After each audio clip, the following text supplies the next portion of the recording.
tulikuja Chadema kwa sababu tulitaka tuungane na sisi kutoa mawazo yetu ya kuwapigania Watanzania.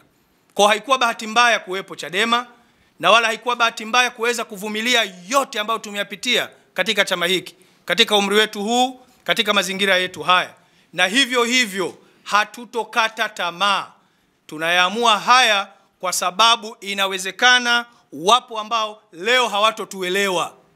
Inawezekana watakaokuwepo leo wakalishwa maneno mengi ya uongo, ya fitna, ya majungu dhidi yetu kama ambavyo yamekuwa yakilishwa wakati wote. Lakini tumesimama imara.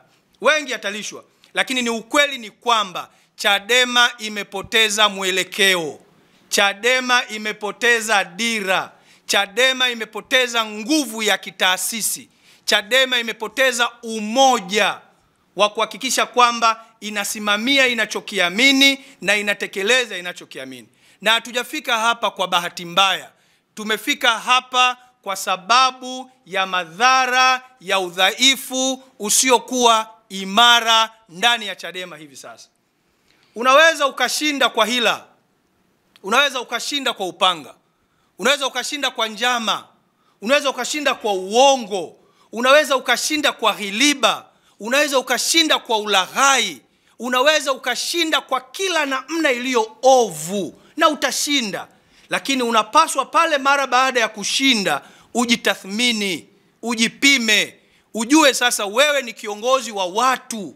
Ujue sasa wewe una wajibu wa kuunganisha watu. Una wajibu wa kutoa mbadala wa mipango. Una wajibu wa kutengeneza mikakati. Una wajibu wa kutunga sera zenye kushawishi na sio vinginevyo. Huwezi ukashinda kwa hiliba ukadhani utaongoza chama kwa hiliba au nchi kwa hiliba au hata taasisi yote.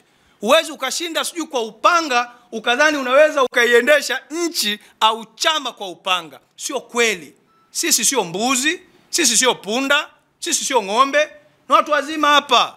Na sio sisi tu. Na nataka niwaambieni kuna gharika inakuja. Nataka niwaambieni kuna gharika inakuja na hawatoweza kuizuia kwa hiliba. Watu wamewagundua, watu wamewaona. Leo kila ukiwashauri kitu wewe ni timu fulani wewe. Kila ukiwashauri kitu wewe ni msaliti. Kila ukiwashauri kitu wewe ni mCCM. Yani hawataki kushaurika. Wanataka wakisema wao ni kun fayakun. No reform, no reform. Sawa, no reform, no elections. Ni kweli. Lakini sisi wote ni viongozi. Sisi wote ni Watanzania. Sisi wote ni binadamu. Sisi wote ni watu wenye akili. Sasa tujadilini, tunakwenda. Hakuna mjadala. Usijadili. Wewe umetumwa wewe. Unatumika na CCM wewe kuzuia no election, no reform. Bana, haya sasa tunatekelezaje? Tunaanzia wapi?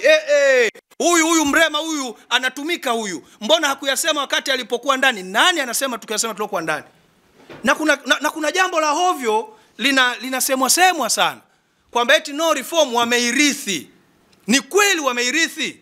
No reform ni vichwa hivi ndio vilivyotengeneza strategy, ni vichwa hivi. Wanaozungumza leo hawakuwepo. Tumetengeneza mkakati imara, tumetengeneza mkakati madhubuti. Uliokuwa sawa kabisa kwenda kukipeleka chama mahala pazuri kabisa, mahala sahihi kabisa. Sasa kama wanaamini wamerithi kutoka kwenye uongozi ambao tuliokuwepo sisi, tulipowashauri kwa nini walishindwa kutwita? Tulipowaomba tukutane, kwa nini wametukatalia? Kwa wakitoka nje wanaambia ndo wale waliandaa, sisi tumerithi tu. Kweli mmerithi? Tusikilizeni basi. Nataka niwakumbushe wanachama wa Chadema. Wanatuita sisi majina mbalimbali, saliti, waasi. Kisa tu tunakuwa na mawazo mbadala. Sasa mimi naomba niwe na mawazo kama ya kwao sasa wanachama wa Chadema. Wakati wanaomba kura mwenyekiti wa chama wa sasa, kati akiwa makamu mwenyekiti na makamu mwenyekiti wa chama bara sasa hivi ambaye alikuwa mjumbe wa kamati kuu wakati ule, walitumia hoja inayoitwa ruzuku kushuka majimboni. Wakasema wao wakiingia madarakani watashusha ruzuku majimboni. Katika uongozi uliopita kabla yao tulijenga spiriti ya watu kufanya kazi za chama kwa mtindo wa kujitolea. Lakini wao wakasema hakuna kujitolea, tutaleta hela 100,000 kila jimbo kila mwezi. Tarehe 2 mwezi huu, tarehe 2 mwezi wa 5 Nyinyi waandishi wa habari mnafanyaga siku 100 za mtu aliyekaa madarakani, sio? Tarehe 2 mwezi wa 5 2025 zilitimia siku 100 za uongozi wa walioko madarakani Chadema. Mbona mjaufanyia analysis siku 100? Wamefanikiwa nini? Hawajafanikiwa nini? Nini wameweza kuinstitute? Nini wameshindwa kuinstitute? Moja ya vitu walivyoshindwa kuinstitute ni kushusha ruzuku majimboni. Waliahidi, wakasema wana maono makubwa ya kushusha shilingi 100,000. Makatibu wa majimbo wa nchi yetu wa ndani ya chama wanasubiri 100,000. Na sasa hivi wameshindwa ngoja niwaambie, walikuwa viongozi wetu walikuwa wana ziara kanda ya kusini. No reform no election. Walipomaliza actually mwenyekiti alipokamatwa kule Mbinga ilikuwa waende magharibi. Kwa nini hawajaenda magharibi? Wakakimbia kuja pwani. Sasa hivi wamekimbia tena wamekwenda Victoria. Watu hawataki kuchanga, wanasema leteni ruzuku 100,000. Mimi nimewakumbusha hata jana kwenye Twitter yangu. Kaambia mwenyekiti, makamu, uliahidi laki. Uliondoa spirit ya watu kujitolea kwa kuahidi laki kila jimbo kila mwezi. Watu wanasubiri 100,000 na mimi nasema wakanitukana, wanamwaga matusi. Jamaa wanamwaga matusi hao, yaani ukiwagusa tu, yaani unakuta na matusi yamekaa hivi kama unakuta wako standby, wanaambiana Mwita ametweet huko, wanakimbia wanakuja kutukana matusi. Kama mnaweza mkapita kwenye hawajibu hoja. Jana mwingine anasema Mwita umenenepeana sana. Hata mimi nikinenepa wewe unakuaje? Yaani unapata shida mimi nikinenepa.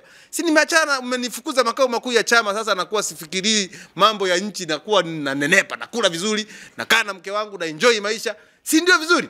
Hata unasema umenenepa, unaumia. Yaani wafikiria wanaumia hata mtu kunenepa. Jamaa walivyo, yaani walivyo wanaumia mtu kunenepa. Wanasema hii ni roho mbaya, hatujai kuwa na Chadema ya namna hii. Na anayesema hivyo mdogo wake makamu mwenyekiti. Na mimi nimeweka hoja tu pale, pelekeni ruzuku majimboni. Anakuja kusema umenenepa sana, huna akili. Sasa haya mambo hatuwezi kuyakubali. Haya mambo ni lazima tuyaweke hadharani, watu wayajue na mjue. Nyinyi waandishi wa habari wa Tanzania na wanachama wa Chadema, msiende tu. Katiba ya nchi yetu imeturuhusu kuwa na mawazo. Katiba ya chama chetu imeturuhusu kuwa na mawazo na fikra tofauti. Kwa tunapokuwa tunabishana kwa fikra, kwa mawazo na mitazamo, maana yake ndio tunajenga chama, maana yake ndio tunajenga taifa. Kama hebu fikiria tukiwa wakati ule Magufuli alikuwa anatushughulikia, sio? Kwa sababu tulikuwa tunambishia, Magufuli alitushughulikia kweli kweli. Sasa tukiwa na nchi hiyo ya kushughulikiana, tuwe na familia ya kushughulikiana, tuwe na mtaa ambao tunashughulikiana. Wewe ukinyanyua mkono tu unapigwa rungu. Hiki kimekuwa hivi, unapigwa rungu. Sasa mimi ngoja niwe na mawazo kama yako. Pelekeni ruzuku majimboni.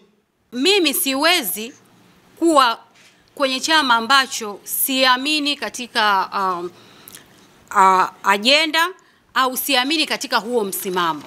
Yani I cannot support the direction which I fundamentally oppose.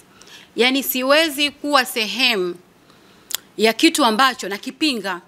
Sasa kwa uweledi, kwa uadilifu, professionalism, integrity, ni vizuri mtu uka step down.